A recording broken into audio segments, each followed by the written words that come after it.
Halo, hai, apa kabar semua? Selamat siang. Assalamualaikum warahmatullahi wabarakatuh.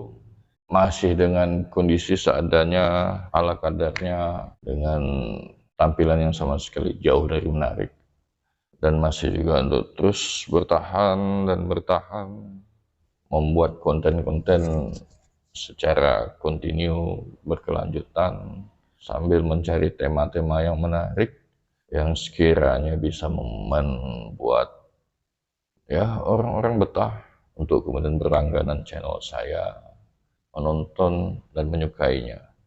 Membangun konsistensi dalam melakukan sebuah project itu memang saya akui tidak mudah. Saya malah seringkali gagal untuk urusan itu. Tapi ya kita lihatlah terus-terusan apakah ini akan menjadi sesuatu atau kemudian ya hanya akan menguap begitu saja seiring dengan berjalannya waktu. Nah, dalam kesempatan ini, apalagi yang akan kita bahas? Masih ya kayaknya ya, uh, kaitannya dengan efek domino dari semula sebuah kasus penganiayaan anak di bawah umur, sekarang berkembang jauh lebih masif, lebih besar dalam urusan pajak dan juga pencucian uang yang jumlahnya tidak main-main, ratusan triliun di wilayah Kementerian Keuangan yang seharusnya malah menjadi barometer penggunaan anggaran yang baik dan tepat. Tapi sepertinya sekarang makin nampak ya borok-boroknya. Beberapa hari yang lalu sosial media atau di media massa dihebohkan dengan kehadiran Mahfud MD sebagai ketua tim tindak pidana pencucian uang TPPU. Beliau datang atas undangan oleh DPR RI, terutama di Komisi 3, untuk mengklarifikasi pernyataan-pernyataan beliau terkait masalah yang dihembuskan oleh beliau di salah satu akun sosial medianya yang menyebutkan ada sekitar dana 300-an triliun di Kemenku yang terindikasi terkait erat dengan kegiatan tindak pidana pencucian uang. Untuk pengamat politik, penikmat politik seperti saya, seru ya kemarin ya hasil pertemuan mereka. Banyak debat-debat, banyak serang-serang yang dilakukan oleh pihak DPR RI yang kemudian berhasil dikonter dengan baik oleh Bapak Mahfud MD. Saya ini terus terang termasuk penggemar Pak Mahfud MD. Udah dari sejak saya masih mahasiswa kayaknya. Gebrakannya lumayan lah untuk di dunia politik negara kita yang kacau ini. Beliau selalu menyampaikan pernyataan-pernyataan yang sama sekali tidak terkesan lip service, mengandung fakta dan data yang akurat, tanpa banyak basa-basi, dengan landasan dasar biasanya hukum yang kuat. Jadi ketika beberapa anggota Komisi 3 mencoba menyerang beliau dengan pengetahuan-pengetahuan hukum yang mereka miliki, masyarakat, penonton bisa melihat sendiri dengan mudahnya dipatahkan oleh seorang Mahfud MD. Dan kemudian ya kembali memperlihatkan bagaimana kurang berkualitasnya wakil rakyat kita di Senayan sana. Tapi itu kita sudah paham lah, sudah mafhum, sudah menjadi rahasia umum. Bagaimana mereka bisa duduk di pusat sana, kita sudah tahu bagaimana perjalanannya, yang pasti bukan karena kemampuan-kemampuan mereka dalam memberikan pelayanan terbaik untuk rakyat. Tidak sama sekali. Kepentingan partai, pengusaha, rakyat kecil, wong cilik, ya cuma dijadikan pemanis atau alat untuk meraih simpati, mengambil suara untuk mereka duduk kembali. Sementara seorang Mahfud MD itu sudah dikenal sebagai pakar hukum. Kita sudah melihat beberapa pergantian pemerintahan, beberapa pergantian rezim, dan Bapak Mahfud MD ini berhasil tidak menampakkan diri sebagai orang yang melekat pada satu rezim tertentu. Sehingga ketika pergantian rezim, beliau masih dipercaya, terutama untuk kaitan urusan hukum.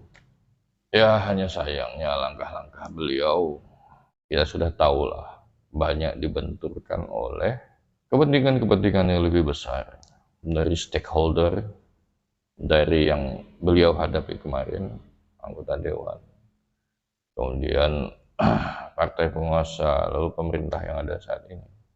Kemudian ya beliau tentu saja, buat saya pribadi ya, tidaklah bermain benar-benar bersih. Saya pikir dia sudah bermain cantik, namun mungkin ya tidak terlalu rakus lah dibanding orang-orang lain yang ada di pusat sana. Sehingga seringkali banyak ide-ide besar dia atau langkah-langkah yang coba ya ambil, ya terhenti begitu saja. Tidak menjadi sebuah produk hukum yang benar-benar menguntungkan rakyat. Pun sekali lagi kita mafhum, kita paham situasi yang ada. Dan kalau kita bicara manuver-manuver beliau terakhir-terakhir ini, bisa nggak kita sangkut pautkan dengan sebentar lagi mau ada pemilihan presiden di tahun 2024, di mana ya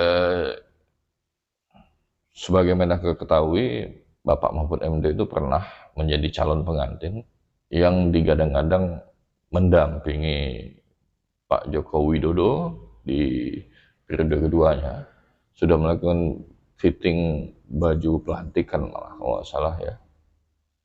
Namun kemudian gagal, ditelukung dengan sukses oleh mbah-mbah yang bernama Bapak Ma'ruf Amin dengan modal kain sarung, peci, dan pendukungnya dari kaum Nahdien yang tidak terlalu menyukai kehadiran seorang Mahfud MD. Nah, buat saya pribadi, saya lebih melihat apa yang dilakukan beliau saat ini sedikit banyak ada kaitannya dengan peluang beliau.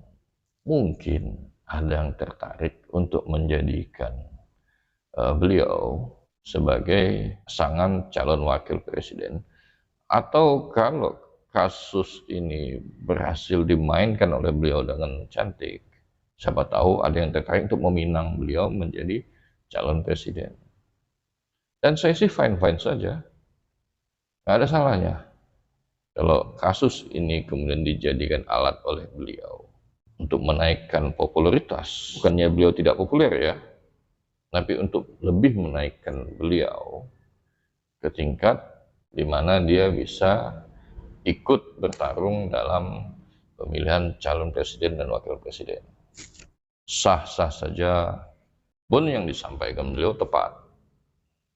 Pun kalau ini berhasil, kasus ini berhasil diungkapkan oleh beliau, dan ada dampak besarnya, saya yakin siapapun rela mau menjadikan beliau untuk menjadi, jangankan wakil, menjadi presiden sekalipun. Kalau benar kasus ini berakhir dengan kemenangan rakyat, beliau akan kita sambut sebagai bapak presiden kita.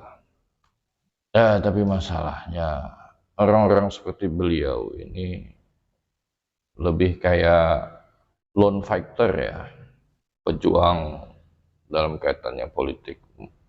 Baik itu pejuang yang biasanya bertarung sendirian, berjuang sendirian untuk mencapai apa yang ingin ia capai, alias tidak cukup banyak orang yang benar-benar mau mendukung apapun yang dikerjakan oleh beliau. Dari pemerintah yang saat ini saya yakin cukup merasa terancam apabila borok masalah pencucian uang ini dibuka, tentu tidak akan suka. Pihak-pihak di dalamnya yang akan ikut juga bertarung di pemilihan selanjutnya juga tidak akan suka dengan apa yang sedang dilakukan oleh Bapak Mahfud MD ini. Masyarakat kita, rakyat Indonesia juga ya kurang lebih kayaknya sekedar menonton ya, menunggu menyaksikan sepak terjang beliau ya tanpa memberikan kontribusi yang berarti kecuali ya para netizen di sosial media yang hanya bisa membantu untuk memviralkan, menghidupkan terus kasus ini, tapi seringkali berakhir kemudian tertutup oleh kasus-kasus lain. Termasuk kemarin ya baru saja pembatalan Indonesia sebagai tuan rumah Piala Dunia U20 lumayan sukses mengalihkan isu. Akan ada isu-isu lainnya yang bisa berpotensi menggerus masalah kasus sebesar ini akan kembali menguap seperti seolah tidak terjadi apa-apa. Ya, saya sih tidak terlalu berharap banyak. Kita sudah terlalu sering dikecewakan ya. Mudah-mudahan saja keinginan Pak Mahfud MD itu cukup kuat untuk menjadi presiden kita. Sehingga ya siap melawan siapapun, termasuk tuannya yang ada saat ini, Bapak Presiden kita. Untuk membuka habis-habisan kasus besar ini dan memberi keadilan bagi masyarakat, terutama masyarakat bawah yang sudah habis diperas, dituntut untuk memberikan banyak hal kepada negara, namun kemudian diselewengkan.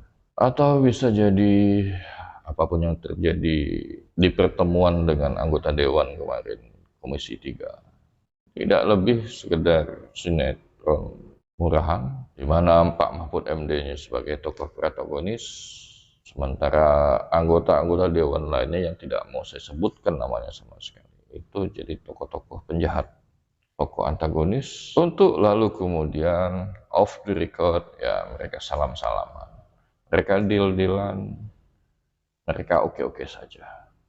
Ya mudah-mudahan tidak seperti itu ya. Sampai jumpa, terima kasih. Mudah-mudahan tidak banyak kesalahan perkataan ataupun fakta yang saya sampaikan kali ini ya. Wabillahi taufiq wal hidayah.